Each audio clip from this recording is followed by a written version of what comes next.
The Prophet ﷺ was a shepherd, and he said that all prophets were shepherds at some point. And when you shepherd your flock, you have to tolerate all sorts of things. And one of the things that the Prophet ﷺ tolerated very well was the question that was asked that seemed inappropriate or was asked in an inappropriate way. The young person that came forth and said something or did something that was really out of place.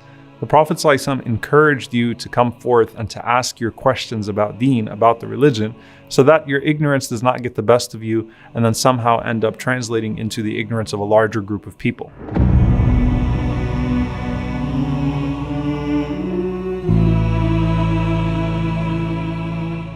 And so in that process, you see a lot of incidents where people messed up in the presence of the Prophet ﷺ, right? And in messing up in the presence of such a great man, it's easy for people to easily get disrupted or get disturbed and think that this is the end of it all. So you have these incidents of the Bedouins in particular. And usually when you have the narrator of the hadith emphasizing that a Bedouin came forth, what he means is that that Bedouin is not going to be as refined with their mannerisms in the presence of the Prophet ﷺ.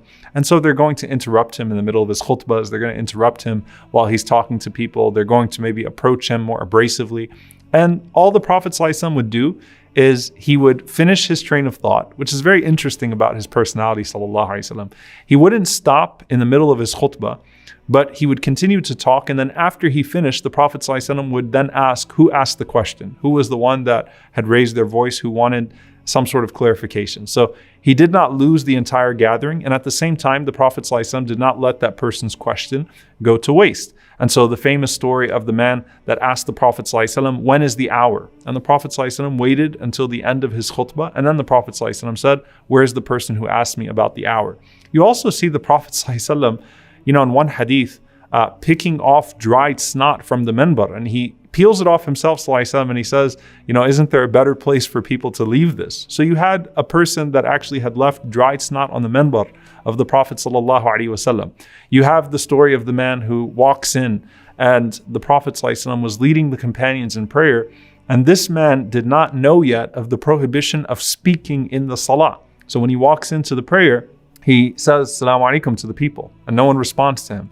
And he gets really agitated that no one is responding to him when he says salam to them. So he continues to talk and he says, what's wrong with you? And none of the companions are responding to him.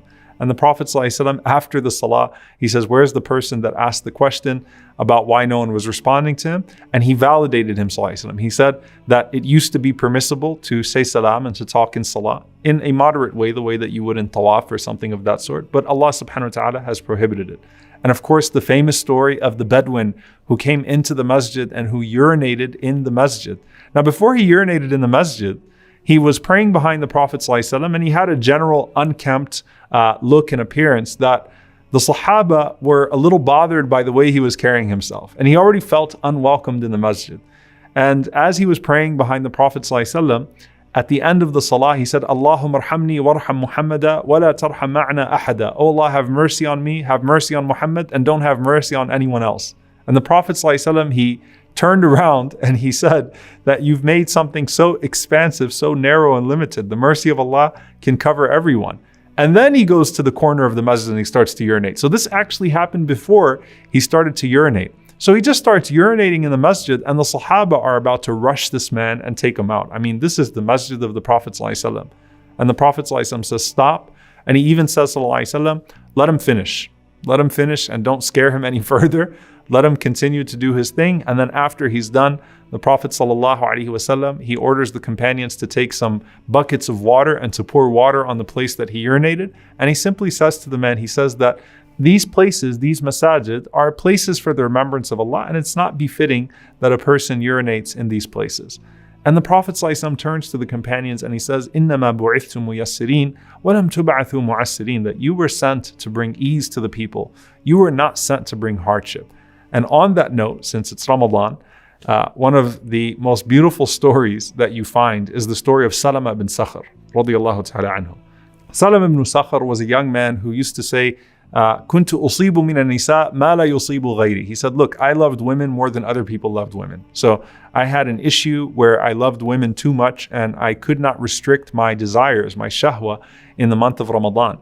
So he said, when Ramadan came around, I told my wife that you are to me like my mother's back. This was called lihar. This was a prohibited form of divorce or pre-divorce that Allah subhanahu wa ta'ala speaks about in Surah Al-Mujadila, in the woman that pleads, the surah about the woman that pleads.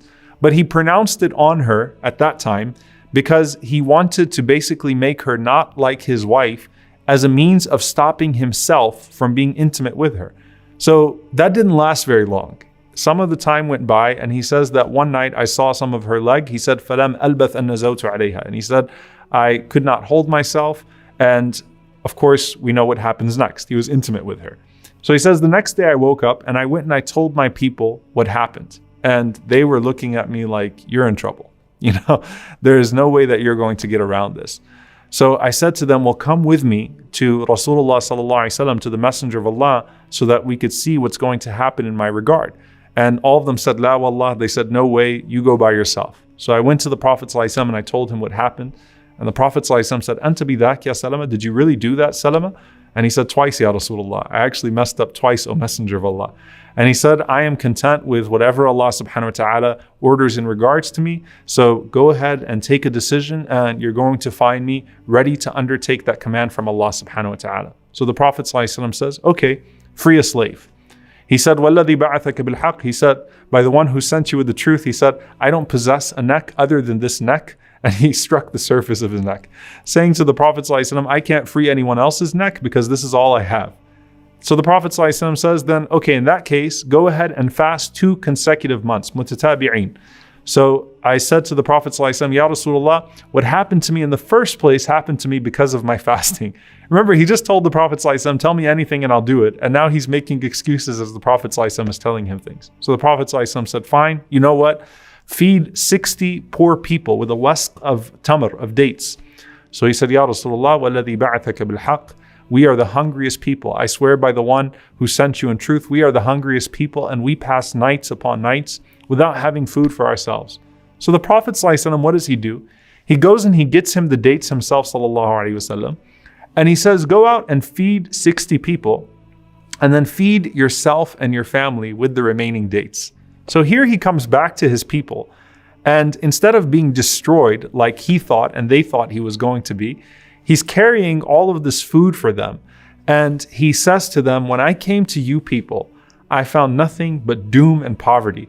But he said, when I went to Rasulullah sallallahu alaihi wasallam, wajadtu indahu as-sa'a wa husn al-ra'i. I found with the Prophet sallallahu alaihi wasallam expanse and a good opinion. And that's something that was consistent with the Prophet sallallahu alaihi wasallam, that when you went to him after having messed up, the Prophet ﷺ was not going to doom you. The Prophet ﷺ was going to find a solution for you and put you at ease, while also giving you a course of action to come back to Allah subhanahu wa ta'ala and get back to the right place. صلوا عليه صلوا عليه صلى الله عليه وسلم